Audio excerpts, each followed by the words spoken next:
오늘은 마태복음 18장에 나오는 비유로 여러분들과 함께 말씀의 은혜를 나누겠습니다. 이 마태복음 18장이 제자들의 질문으로 시작이 되는데요. 이런 질문입니다. 천국에서 누가 큰 자인가? 라는 질문으로 이 마태복음 18장이 시작이 되지요. 천국에서 누가 큰 자인가? 라는 것은 제자들이 아직도 자기를 부인하고 십자가를 지고 나를 따르라는 예수님의 말씀보다는 굉장히 자기 중심적인 그런 생각들에 사로잡혀 있다라는 것을 우리에게 잘 보여주고 있습니다. 그런 제자들에게 예수님께서 그들 앞에 어린아이 하나를 딱 세우시고 그 제자들에게 너희들이 이 어린아이와 같이 되어야 된다라고 그렇게 말씀하시죠.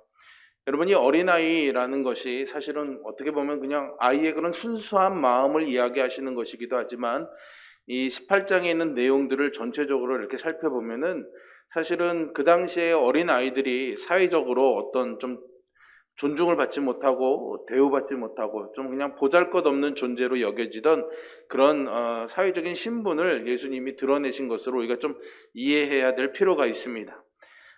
왜냐하면 그 뒤에 나오는 말씀들을 쭉 읽다 보면은요, 6절에는 나를 믿는 이 작은 자라는 말씀을 예수님이 하시거든요. 그리고 12절과 13절의 말씀에도 보시면 길 잃은 양 한 마리를 말씀을 하십니다. 그리고 15절에 가서 보시면은 죄를 범한 형제에 대해서도 말씀하시죠. 이렇게 어린아이라든가 나를 믿는 이 작은 자, 그리고 길 잃은 양 한 마리, 그리고 범죄한 형제, 이런 것들의 공통점이 무엇일까요, 여러분?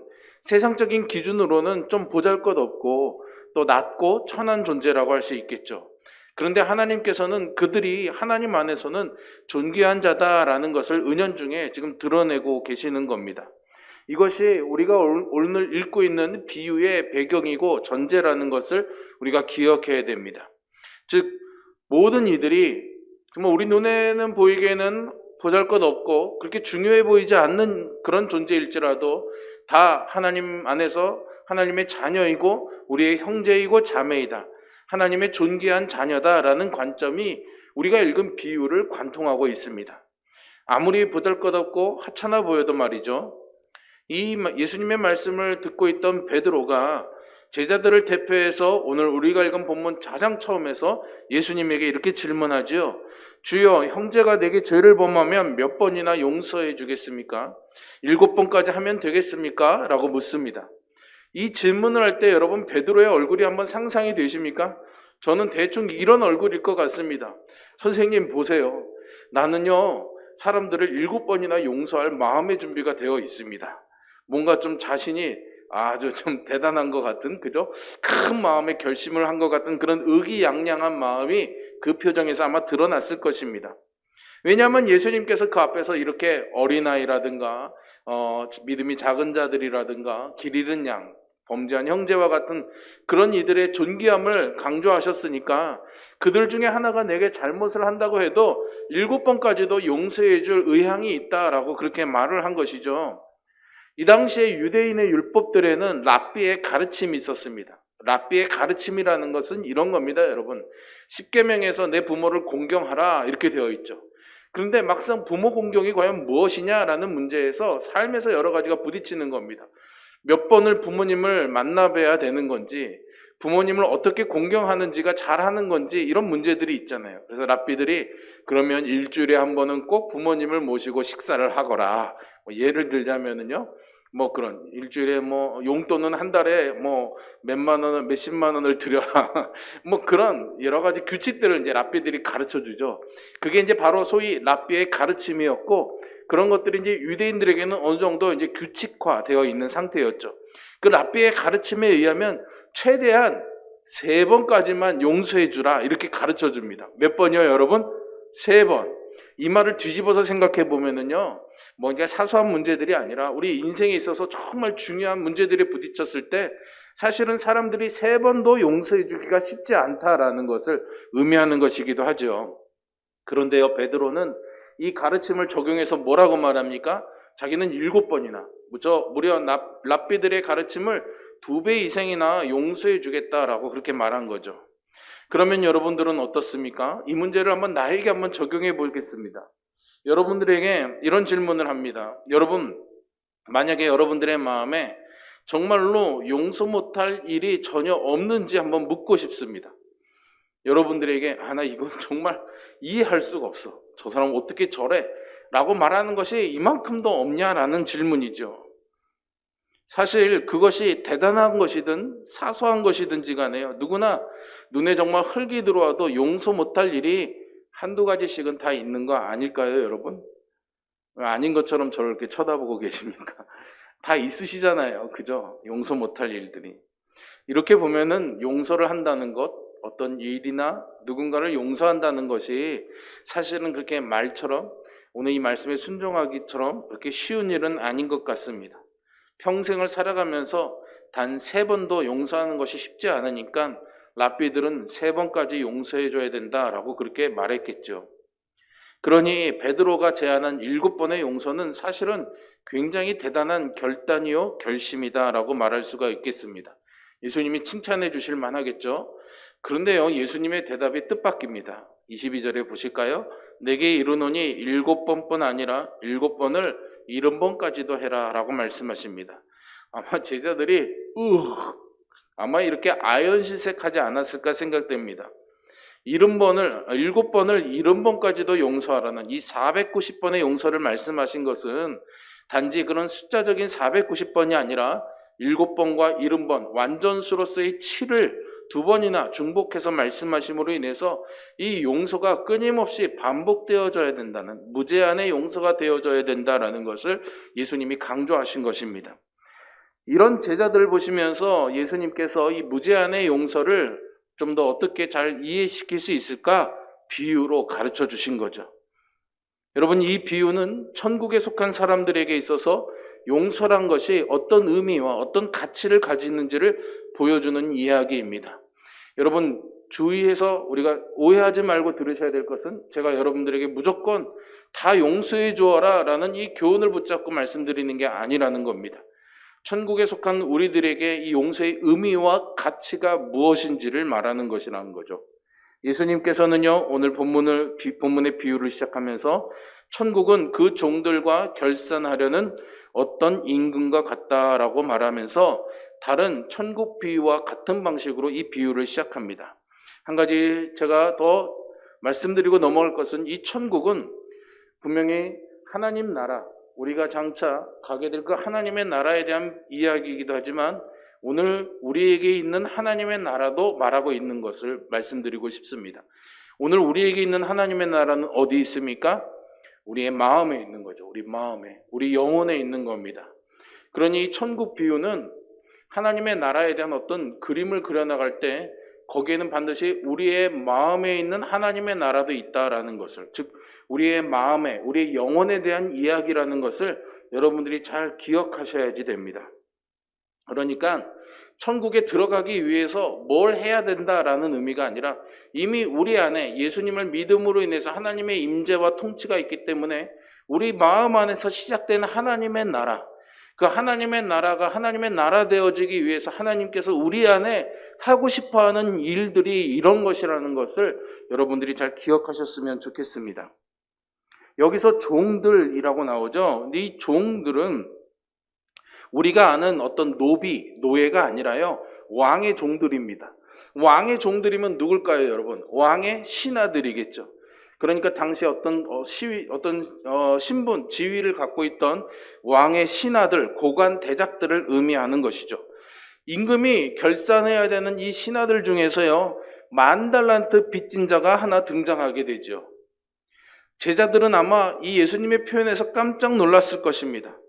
왜냐하면 예수님이 말씀하신 이 빚의 액수 때문입니다. 얼마를 빚졌다고요, 여러분? 10,000달란트입니다. 10,000달란트가 얼마인지 잘 모르시죠, 여러분? 그러니까 안 놀라시는 거죠. 지난주에 제가 포도원 품꾼에 대한 이야기를 여러분들과 나누었습니다. 그때 주인이 포도원 품꾼들을 데려오면서 하루치 품삯으로 약속한 게 얼마인지 기억하십니까, 여러분? 얼마였습니까? 네? 3만 원이요? 한 데나리온이었습니다. 그죠? 근데 여러분 오늘 나오는 달란트, 이 한 달란트는 원래 금덩어리예요. 금덩어리인데 이 한 달란트의 가격이 얼마냐면은 6천 데나리온입니다. 한 달란트의 가격이 6천 데나리온. 그러면 여러분 노동자가 한 달란트를 만들려면 며칠을 일해야 됩니까? 6천일을 일해야 되는 거죠.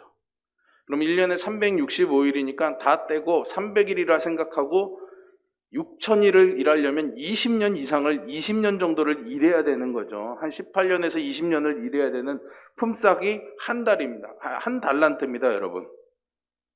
그런데 얼마를 빚지고 있습니까? 10,000달란트죠.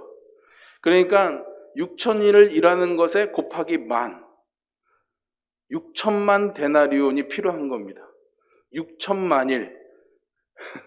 횟수로 치면 20만 년 정도 되는 나를 일해야 벌 수 있는 돈이 10,000달란트라고요, 여러분. 그래도 안 놀라시네요, 별로. 뭐 그 정도쯤이야, 뭐 이렇게 생각하시는 거 봅니다. 여러분, 예수님이 말씀하시는 이 비유에 등장하는 10,000달란트는 천문학적인 액수죠. 사실은 이만큼의 금액을 빚진다는 것 자체가 저는 불가능한 일이 아닐까라는 생각을 해보게 됩니다. 그러니 빚을 졌다 할지라도 갚는 것도 사실상 불가능한 그런 금액이겠죠. 예수님께서 왜 10,000달란트라고 하셨냐? 사람들에게 놀랄만한 뭔가 그런 이슈, 그런 주목을 끌만한 과장을 하신 거죠. 왜냐하면 이런 10,000달란트의 금액이 지금이나 그때나 일어날 수 없는 일이었기 때문입니다. 당연히 신하는 갚을 능력이 없었을 것입니다. 임금은 그래서 그 당시에 관습대로 그 신하 자신과 아내와 자식들이 모든 소유를 다 팔아서 갚게 합니다. 하지만 여러분, 당시에 뭐 노예의 몸값이 아무리 값이 나간다고 할지라도 그만큼을 다 갚을 수가 있었을까요? 그러니 이렇게 말한 것은 어떤 빚을 받아내기 위한 행위라기보다는 빚을 갚지 못하는 것에 대한 처벌, 형벌의 의미로 우리가 이해할 수가 있습니다. 예수님, 임금님의 이런 무서운 명령 앞에서 신하는 엎드려서 부탁하죠. 내게 참으소서 다 갚으리이다 말합니다. 내게 조금만 말미를 주시면은 제가 갚겠습니다 라는 그런 의미죠. 갚을 수 있을까요, 여러분? 1년을 준다고, 10년을 준다고 20만 년을 일해야 벌 돈을 얻을 수가 있을까요, 여러분? 어렵겠죠. 그러니 이 신하의 상황은 정말로 절망적인 벼랑 끝 상황이라고 말할 수가 있을 것입니다. 그런데 여러분, 이 절망적인 상황에서 놀라운 반전이 일어나게 되죠. 임금이 그를 불쌍히 여겨서 10,000달란트의 빚을 탕감해주고 맙니다. 아마 여기서 제자들이 또 깜짝 놀랐을 겁니다. 한두 푼도 아니고요. 10,000달란트를 아무 조건 없이 탕감해 주었으니 말이죠. 이건 세상에 죽었다 깨어나도 있을 수 없는 일이 아니겠습니까? 이 신하는 임금으로부터 10,000달란트의 빚을 한순간에 탕감받고 더 이상 이 빚에 구속되지 않는 자유로운 몸이 되었습니다. 아마도 그의 기분이 어땠을지 상상이 됩니다. 그리고 나서 비유의 두 번째 장면으로 넘어가게 되죠. 10,000달란트의 빚을 탕감받은 이 신하가 집으로 돌아가는 길에 한 사람을 만납니다. 마침 자기에게 100데나리온을 빚졌던 동료이죠. 100데나리온은 아까 말씀드린 것처럼 하루치 품삯의 한 데나리온으로 계산하면은 지금으로 치면 뭐 석 달에서 넉 달 사이를 일해야 될 임금입니다. 뭐 적은 돈은 아니겠지만 10,000달란트에 비하면요 60만 분의 1이니 큰 돈은 아니었을 것입니다. 그런데 이 신하가 이 녀석이 왜 내게 진 빚을 갚지도 않고 도대체 뭐 하는 거야? 괘씸한 생각에 그의 목덜미를 붙잡고 빚을 갚으라 라고 말하죠. 그러자 그 동료가 엎드려서 부탁합니다. 내게 참아주소서 갚으리이다. 내게 참아주소서 갚으리이다. 여러분 어디서 많이 들어본 이야기 아닙니까? 바로 조금 전에 이 사람이 임금에게 했던 말 아닙니까? 예수님은 의도적으로 이 말을 쓴 겁니다. 나에게 참아주소서 갚으리이다. 10,000달란트 빚졌던 사람은 아마 자기에게 100데나리온 빚진 사람이 하는 이 말을 들으면서 무엇을 떠올렸을까요? 아, 조금 전에 내가 임금에게 했던 말인데 라는 생각을 하지 않았을까요? 나도 그 10,000달란트를 탕감받았는데 이 100데나리온이나 100데나리온은 당연히 탕감해 줘야 되는가 아닌가라는 생각이 아마 올라왔을지도 모르겠죠. 그러나 그는 그 생각을 거절해 버립니다. 아마도 이 말을 들으면서 그는 이 사실을 기억하면서 자신이 받은 그런 탕감을 그에게도 베풀어야 됐겠죠. 결국 그러나 그 마음을 따르지 않습니다. 결국 그는 이 불쌍한 친구를 옥에 가두고 말죠. 그러자 이 일을 지켜보고 있던 사람들이 임금에게 가서 이 일을 고합니다. 그래서 임금이 다시 그 신하를 부르죠. 악한 종아, 내가 빌기에 내가 내 빚을 전부 탕감하여 주었거늘 내가 너를 불쌍히 여김과 같이 너도 내 동료를 불쌍히 여김이 마땅하지 아니하냐라고 엄히 질책합니다. 그리고 임금은 화가 나서 그 빚을 다 갚도록 그를 옥졸들에게 넘깁니다. 여기 34절에 나오는 옥졸들은요, 문자적 의미로는 고문하는 사람들을 의미합니다. 즉 채무자에게서 빚을 받아내도록 압력을 가하는 사람들이라는 의미인 거죠. 이 신하가 10,000달란트라는 이 천문학적인 빚을 다 갚는 것은 불가능하듯이 그는 영원한 형벌에 빠져 있다는 것, 도저히 헤어나올 수 없는 영벌을 받고 있다는 것을 설명하시기 위한 그런 의도적인 언어다, 이렇게 말할 수가 있습니다. 여러분, 이 비유를 통해서 예수님이 제자들에게 교훈하고 싶었던 것이 무엇이겠습니까?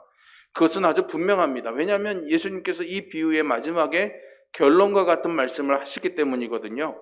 여러분, 35절의 말씀을 같이 한번 읽어보겠습니다. 너희가 각각 마음으로부터 형제를 용서하지 아니하면 나의 하늘 아버지께서도 너희에게 이와 같이 하시리라. 아멘. 아주 하찮아 보이는 형제의 잘못에 대해서도 그 무제한에, 그리고 마음으로부터의 용서를 하라는 것입니다. 이것이 은혜 받은 사람이 살 수 있는 영광스러운 삶이라는 거죠. 이것이 법 아래에 있지 아니하고 은혜 아래에 있는 삶입니다. 성경에서는요, 종종 이 죄를 빚의 개념으로 설명합니다. 예수님께서도 제자들에게 기도를 가르쳐 주실 때 우리가 우리에게 죄 지은 자를 사하여 준 것 같이 우리 죄를 사하여 주옵시고 라고 이렇게 말씀하셨는데, 여기에 나오는 죄라는 단어가 헬라어로는 빚을 말하는 의미이고요, 우리의 죄를 사하여 주옵소서라는 의미는 빚을 탕감하다라는 것과 같은 단어를 쓰고 있습니다. 즉 이 비유에서 10,000달란트와 100데나리온의 대조는 성도가 하나님으로부터 받은 죄 용서의 크기와 또한 형제가 형제를 용서하는 것의 차이를 우리에게 보여주고 있습니다.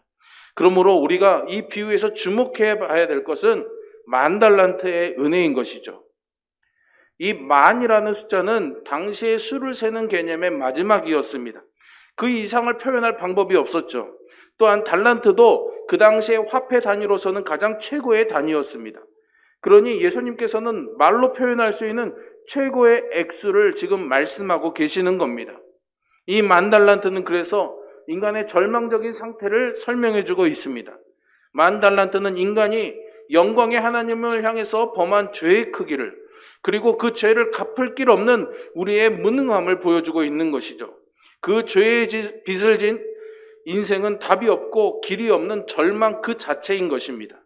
영원한 지옥 형벌을 받는 것만이 그가 이 빚을 해결할 수 있는 유일한 길이죠. 다른 길은 없습니다. 물론 여러분은 이 세상에서 부유해질 수도 있고 성공할 수도 있을 것입니다. 명예를 얻을 수도 있을 것이고 원하는 꿈을 이루어 살 수도 있을 것이죠. 하지만 여러분, 죄송하지만 그 어떤 것으로도 여러분을 이 10,000달란트의 이 빚에서 벗어나게 할 수 있는 그런 방법은 없습니다. 여기에는 누구도 예외가 없는 것이죠. 그리고 아무도 자기의 힘과 노력으로 이 빚을 해결할 수가 없습니다. 죄의 속박이라는 상태로부터 스스로 구원할 사람이 없다는 말이죠. 이것이 성경이 말하고 있는 우리의 실제 현실입니다. 우리의 실존이라는 것이죠. 사실 이 신하에게 10년 아니 그 이상의 유예기간을 준다고 해도 여러분, 그것이 무슨 의미가 있겠습니까? 이 빚진 신하를 풀어줄 수 있는 것은 유일하게 임금의 탕감밖에 없습니다. 임금의 용서밖에 없는 것이죠. 다행히 임금은 그를 불쌍히 여겼습니다. 그리고 그렇게 했습니다. 신하가 탕감받은 것은 100데나리온이 아니라 10,000달란트였다는 것을 기억하십시오. 10,000달란트는 하나님의 무한한 속죄의 은혜와 사랑을 우리에게 설명해 줍니다. 무한, 그 자체가 바로 하나님의 속성이죠. 그리고 그것은 영원과도 이어지는 것입니다. 그것을 당시의 사람들이 표현할 수 있는 가장 최대치로 예수님이 설명해 주고 있는 것입니다. 여러분, 이 금액은 제자들의 머릿속으로는 도저히 상상할 수 없는 그런 불가능한 액수였습니다. 10,000달란트의 의미는 사실상 무한대였던 것이죠. 예수님은 10,000달란트라는 이 말로 하나님께서 절망적인 죄인들에게 베푸신 은혜가 얼마나 큰지를 설명하십니다. 이 10,000달란트는 그리스도께서 육신을 입고 이 땅에 오셔서 이루신 속죄의 능력과 크기를 우리에게 보여주고 있는 것이죠. 우리가 헤아릴 수 있는 것의 가장 최대치로 설명해주고 있는 것입니다. 그리고 이 10,000달란트를 탕감받는 일은 오늘 이 비유에서는 임금은 그냥 말로 하지만 하나님은 그것을 말로 끝내지 않으셨습니다. 왜냐하면 하나님은 자비로우신 분이기도 하지만 공의로운 분이시기도 하기 때문입니다. 그래서 죄의 값, 즉 빚의 그런 대가는 반드시 받아야 되는 것입니다. 출애굽기 34장 7절에 보시면 하나님은 인자를 1000대까지 베풀며 악과 가실과 죄를 용서하는 분이시기도 하지만 그 벌을 그냥 면제해 주시는 분은 아니다라고 반드시 보응하시는 분이심을 분명히 말해주고 있습니다. 그러니 공의로우신 하나님 앞에서 피할 수 있는 죄의 벌은 없습니다. 죄의 삭은 바로 사망인 것이죠. 그래서 이 문제를 해결하셔야 됐기 때문에 하나님이 직접 행동에 나서신 겁니다. 왜요? 우리는 그런 능력이 없거든요. 그런데 우리를 불쌍히 여기셔서 하나님께서 그 일을 이루신 겁니다. 우리의 죄의 빚을 갚기 위해서 예수님께서 우리와 같은 사람으로 이 땅에 오셔서 골로새서 2장 14절의 말씀처럼 우리를 거스르고 불리하게 하는 법조문으로 쓴 문서를 우리의 채무 증서겠죠. 이 문서를 지우시고 제하여 버리사 십자가에 못 박히심으로써 10,000달란트의 죄값을 치르셨습니다. 할렐루야. 이렇게 우리는 갚을 수 없는 빚을 탕감받았습니다. 그리고 갚을 수 없는 무한한 은혜를 입었습니다. 정말로 우리에게 누군가가 이런 은혜를 베풀었다면 우리는 아마 그것을 잊을 수 없을 것입니다. 복음에 나타난 하나님의 은혜가 바로 이런 은혜입니다, 여러분. 이것이 바로 10,000달란트의 은혜인 것이죠. 바울이요, 로마서를 시작하면서요, 하나님과의 관계를 거스린 죄인이 얼마나 절망적인 상태에 처해 있는지를 로마서 1장 18절에서 설명해 주고 있습니다. 그런데 이런 절망적인 상황에 진노 아래에 있는 우리들을 하나님이 그냥 내버려 두지 않으신 거죠. 그래서 절망적인 죄인에게 10,000달란트를 탕감받은 것과 같은 극적인 반전으로 복음의 은혜가 임했음을 3장 21절에서 선포합니다. 로마서 3장 21절이죠. 여기 보시면 여러분 이제는 이라고 되어 있는데 그 앞에 사실은 그러나 라는 단어도 사실은 있습니다. 우리가 죄의 진노 아래에 있지만 그러나 하나님께서 그런 우리를 내버려 두지 않으시고 한 의를 우리에게 보내주신 거죠. 그리고 로마서 12장 1절에 이르러서는 이 복음의 은혜를 입은 사람의 삶이 얼마나 영광스럽고 복된지를 말해주고 있습니다. 우리 같이 한번 읽어보겠습니다.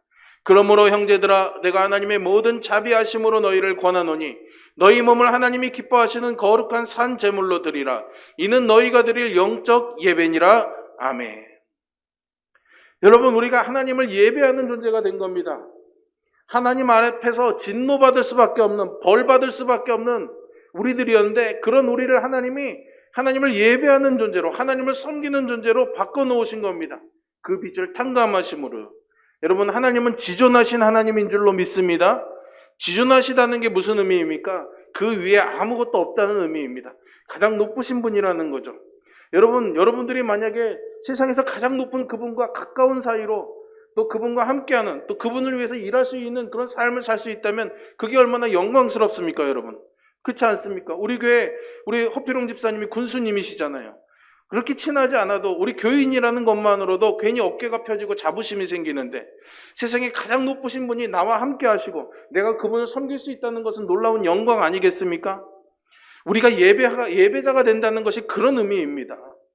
우리가 예배를 드릴 수 있다는 것은 그런 의미인 것이죠. 그래서 우리에게 이 예배가 소중한 겁니다, 여러분.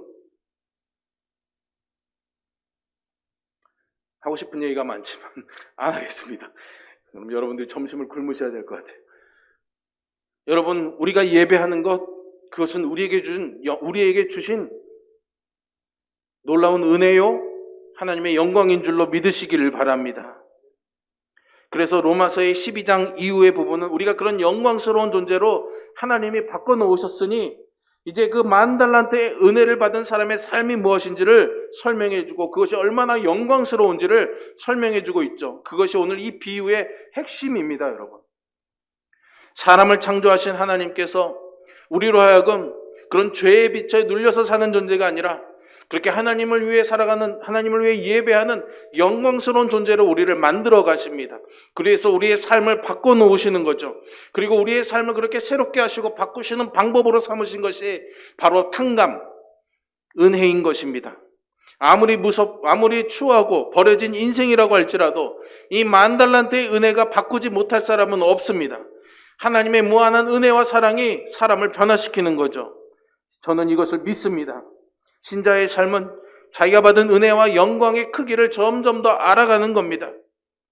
오늘은 한 데나리온만큼의 은혜를 입었다면 내일은 100데나리온을 탕감받는 은혜를 알아가는 것이고, 그 다음은 1,000달란트의 은혜를 탕감받는 은혜를 알아가는 것이고, 그 다음엔 1,000달란트, 10,000달란트, 그 이상을 계속해서 알아가는 겁니다. 여기엔 끝이 없습니다, 여러분. 왜냐고요? 하나님이 끝이 없으시거든요. 하나님이 무한하시니까 우리가 알아가는 그 하나님도 끝이 없는 겁니다. 그래서 우리는 날마다 새로워지는 겁니다. 날마다 만나는 그 은혜가 우리에게 날마다 새로울 수밖에 없는 거죠. 그래서 바울은 에베소 교회를 위해서 기도하면서 이렇게 기도합니다. 능히 모든 성도와 함께 지식에 넘치는 그리스도의 사랑을 알고 그 너비와 그 길이와 높이와 깊이가 어떠함을 깨달아 하나님의 모든 충만하신 것으로 너희에게 충만하게 하시기를 구하노라. 아멘. 저도 여러분들 위해서 이렇게 기도합니다. 무한하신, 헤아릴 수 없는 10,000달란트 그 이상의 하나님의 은혜를 우리가 맛보며 산다는 것, 그것이 우리에게 얼마나 큰 기쁨일까요? 그 충만함을 누리며 사는 것이 우리에게는 얼마나 큰 즐거움일까요, 여러분? 이것이 바로 우리에게 가장 큰 최고의 축복인 줄로 믿습니다. 내가 받은 은혜가 100데나리온의 은혜가 아니라 10,000달란트의 은혜라는 것을 기억하십시오. 그리고 이것을 알아가는 과정이 바로 신자의 성화입니다, 여러분. 은혜는 오직 하나님의 말씀이 계시로 우리에게 주어진 이 성경의 말씀을 통해서 우리에게 깨닫게 하십니다. 은혜의 깨달음이 우리를 변화시키는 거죠. 그리고 하나님의 성품을 닮아가게 만듭니다. 이 은혜가 우리의 머리와 우리의 가슴과 우리의 손과 발 모든 것에 스며들어야 되는 것이죠. 이 은혜는 우리의 모든 더러움과 추함과 악함을 다 덮고도 남는 그런 10,000달란트의 은혜입니다. 우리가 형제에게 하는 그런 것들이 대단해 보일지 모르겠지만 사실은 100데나리온에 지나지 않는다는 것을 기억하십시오. 그리고 우리가 하나님께로부터 받은 죄의 용서와 은혜의 크기는 10,000달란트라는 것도요. 성도가 10,000달란트의 은혜를 받은 자로서 형제의 100데나리온의 죄를 용서하는 것은 어떻게 보면 여러분 너무나 당연한 것 아닐까요? 그리고 그것이 정말 3번이 아니라, 아니 7번이 아니라 7번씩 70번이 아니더라도 더 해야 되는 것이 아니겠습니까? 왜냐하면 그것보다 더 큰 은혜를 우리는 항상 받기 때문이죠. 하지만 안타깝게도 우리는 우리 스스로의 능력으로는 단 한 사람도 용서할 수 없는 그런 본성을 지니고 살아갑니다. 그렇지 않습니까, 여러분? 조그마한 말 한마디에도, 괜히 차가운 시선에도 마음이 상하면은 용서가 되지 않잖아요. 어떻게 우리가 이 문제를 넘어갈 수 있을까요? 오늘 말씀을 듣고 그래 용서해야지 그렇게 마음을 먹는다고 용서가 되어질까요, 여러분? 옛날에 밀양이라는 영화가 있었습니다. 전도연 씨 나오는 영화였는데 이분이 아이를 잃고 예수님을 믿게 되는 장면이 영화에 나옵니다. 그래서 용서해야겠다는 마음을 가지고 자기 딸아이를 납치해서 죽인 범인을 교도소로 찾아갑니다.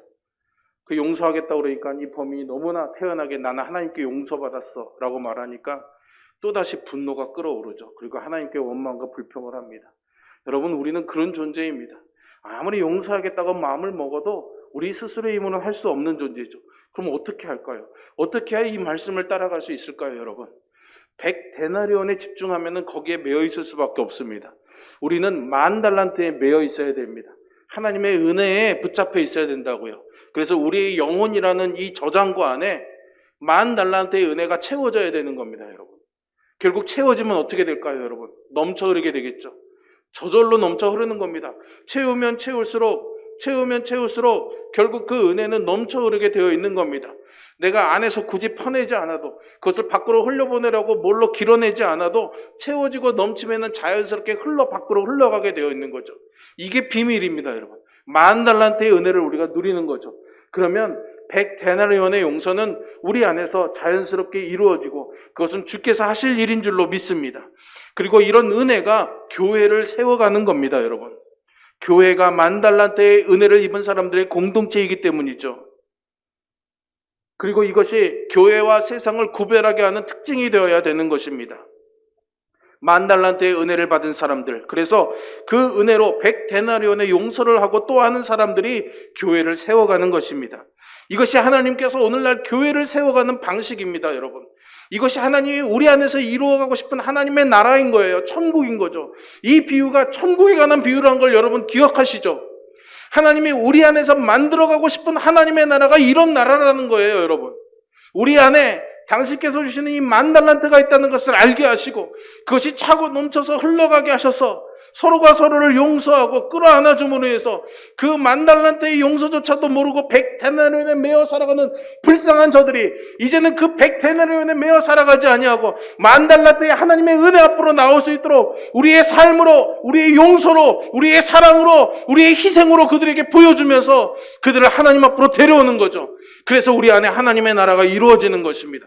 천국은 이런 것이고 천국은 이런 자들의 것입니다, 여러분. 그러니 여러분들이 바로 영광스러운 교회라는 사실을 잊지 마시기를 바랍니다. 내가 바로 교회입니다, 여러분.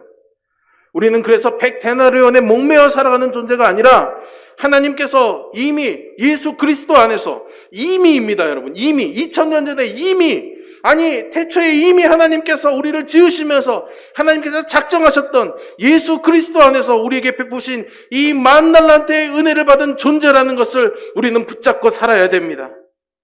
예수님 앞에 서는 그날까지 일평생 이 10,000달란트의 은혜와 길이와 높이와 깊이를 더욱더 알아가는 저와 여러분이 되기를 주님의 이름으로 축복합니다. 그리고 여러분, 이 소망을 우리가 놓치지 않는다면, 여러분, 우리가 이 소망을 잊지 않고 살아간다면 끊임없이 우리 안에 있는 죄의 문제와 싸워야 되는 우리의 연약함이지만, 여러분, 하나님께서 그런 우리를 불쌍히 여겨주시고 우리를 긍휼히 여겨주셔서 반드시 우리를 도와주실 줄로 믿습니다. 성령님이 우리를 도와주신다고요, 여러분. 우리는 넘어질 수밖에 없는 존재입니다. 용서해야 된다는 이 말씀을 듣고도 끊임없이 마음의 미움과 분노와 그런 화를 품고 사는 존재가 우리들입니다, 여러분. 나가보세요, 여러분. 이 말씀을 들었다고 남들이 내게 무슨 일을 해도 마음의 평화를 지킬 수 있는지 말이에요. 못합니다, 여러분. 할 수 없습니다. 용서하고 싶지만 용서가 안 되는데 억지로 어떻게 합니까? 하나님은 우리가 그렇게 억지로 하기를 원하지 않으십니다. 그래서 어떻게 해요? 그분이 하시겠다는 겁니다. 예수님을 이 땅에 보내셔서 십자가에 매달리게 하신 것처럼 성령께서 지금 우리에게 오셔서 우리를 도와주셔서 우리를 하여금 그런 삶을 살아가고 그 은혜의 너비와 길이와 깊이와 높음을 알아가게 하신다고요, 여러분. 그러니 우리는 그분을 바라보는 일만 하면 되는 겁니다, 여러분. 나 자신이 10,000달란트의 은혜를 받은 사람이라는 것을 기억하십시오. 그리고 할 수만 있으면 여러분들께 간곡히 부탁드립니다. 100데나리온의 빚진 자를 용서함으로써 내가 10,000달란트 은혜 받은 사람이라는 것을 드러내며 사시기를 바랍니다. 이것은 은혜 받은 사람의 의무가 아니라는 것을 말씀드렸습니다. 이것은 10,000달란트의 은혜를 받은 사람이 누릴 수 있는 영광입니다. 영광이라고요, 여러분. 우리는 이 일을 위해서 부르심을 받았습니다. 이 10,000달란트를 꼭 기억하십시오.